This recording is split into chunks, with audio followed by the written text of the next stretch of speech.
Moisés Isidro Sanz dice, Pastor, ¿cuál de los dos relatos sobre la muerte de Judas es la correcta? ¿San Mateo 27:5 o Hechos 1:18? Gracias, amados siervos, por su atención. Dios les bendiga a sus vidas poderosamente.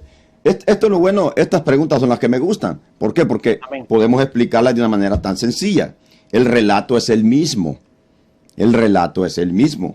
Son complementarios. Exactamente. Exactamente. Es lo que encontramos en los evangelios, hermano Moisés.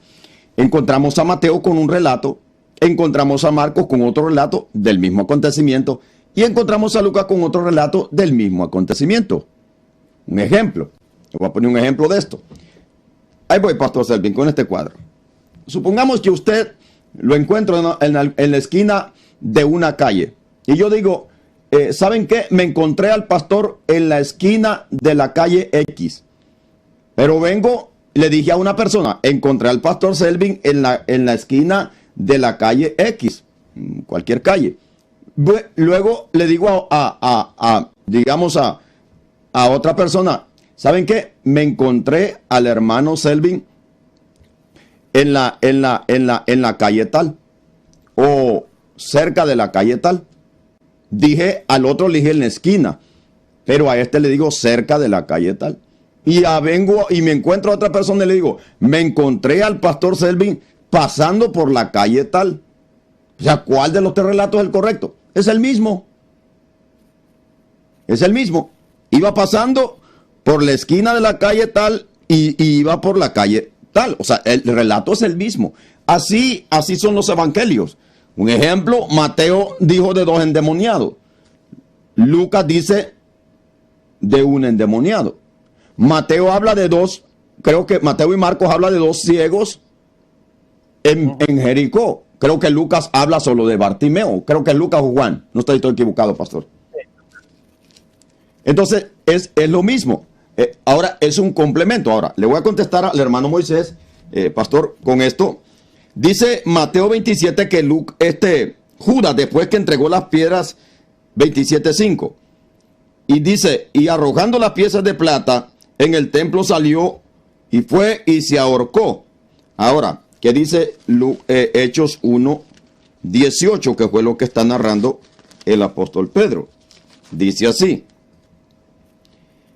Era contado con nosotros, hablando de Judas, y tenía parte en este ministerio. Este pues con el salario de su iniquidad, o sea, iniquidad del pecado de haber entregado a Cristo, adquirió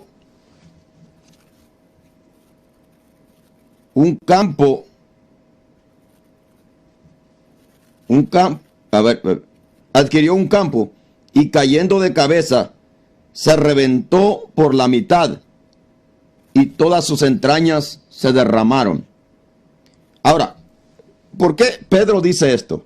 Pastor, si no sabemos la altura de donde se colgó Judas, por así se colgó de una altura grande, alta, lo que supuestamente nos está diciendo Pedro, el apóstol Pedro aquí, es que del golpe posiblemente Judas se pudo haber descuartizado en alguna piedra, o no sé, o en alguna palo, y se reventó, o sea, se le salieron sus entrañas.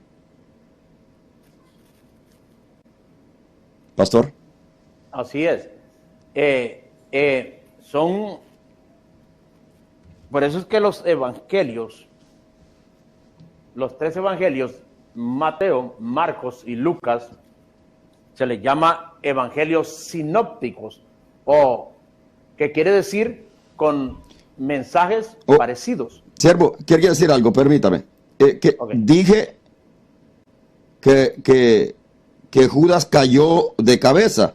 Dice, perdón, espéreme ahí, siervo. Dice, perdón, leí mal. Dice el apóstol Pedro que Judas cayó de cabeza y se reventó por la mitad. Entonces, acá Mateo dice que se ahorcó. Si nosotros hablamos de una persona ahorcada, pues lo vamos a encontrar ahorcado.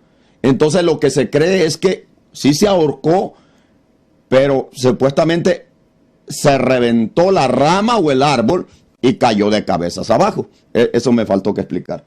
O sea, como que se reventó el árbol donde se colgó.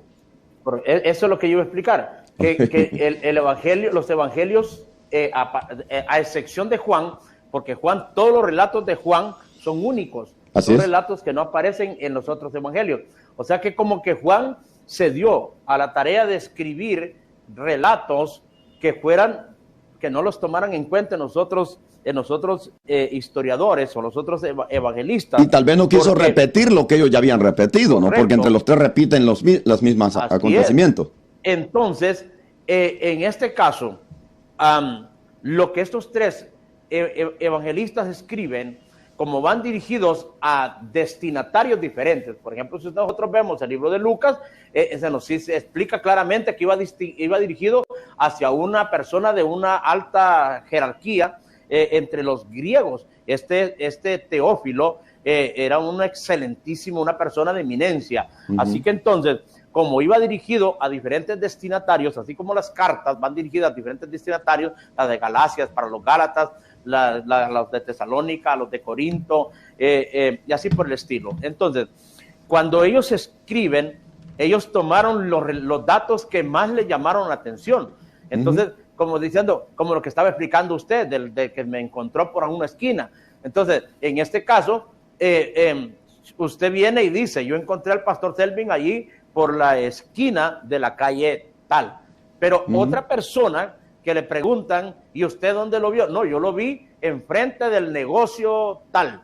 Y el otro va a decir, no, yo me lo encontré por la avenida. Entonces, al final de cuentas, lo que hay que hacer es unir los relatos para encontrar cuál es la verdad. Entonces, lo que hizo Mateo fue que él no le dedicó mucha explicación al asunto, sino que dice, hey, este Judas vendió al Señor y con el fruto de lo vendido hizo lo malo y terminó ahorcándose y luego, pues, con ese dinero se compró ese campo de maldición donde él se había ahorcado y él no va más. Él ahí corta la historia, pero Lucas nos dice detalles diferentes, porque Lucas es el que escribe los hechos.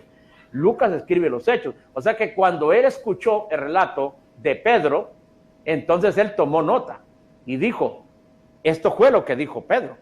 Pedro dice que cayendo de cabeza se reventó. Entonces, lo que entendemos es que si él se ahorcó el mismo día que Jesús fue crucificado, en este caso, Judas tenía que haberse ahorcado mucho más antes de la muerte del Señor. Entonces, imaginémonos, era víspera del día de reposo. Los cuerpos no se dejaban muertos en un lugar porque tenían que esperar hasta otro día. Pero en este caso, Judas no murió en un lugar público, no murió donde la gente lo viera. Entonces, él fue hasta ese campo. Tuvo que haber tomado el tiempo para subirse a algún árbol, tomarse un mecate, un lazo, algo y ahorcarse. Pasó todo ese día pegado en ese árbol posiblemente. Y luego vino el día de reposo, nadie lo iba a bajar de ahí. Entonces, ese cuerpo se descompuso. El peso de tantas horas, la rama se pudo haber reventado, el lazo o la soga se pudo haber reventado, y si no, pues se reventó el cuello donde se destrabó el cuerpo y cayó sobre las rocas y se abrió por el centro. Entonces, Lucas nos está explicando más detalles de los que nos da Mateo. No significa que se contradicen, solo es que son complementarios las dos historias. Y así es como se debe de estudiar la palabra del Señor. Se debe de estudiar respetando los contextos, y que hay que entender que la palabra de Dios nunca se puede contradecir, es complementaria. Adelante, pastor.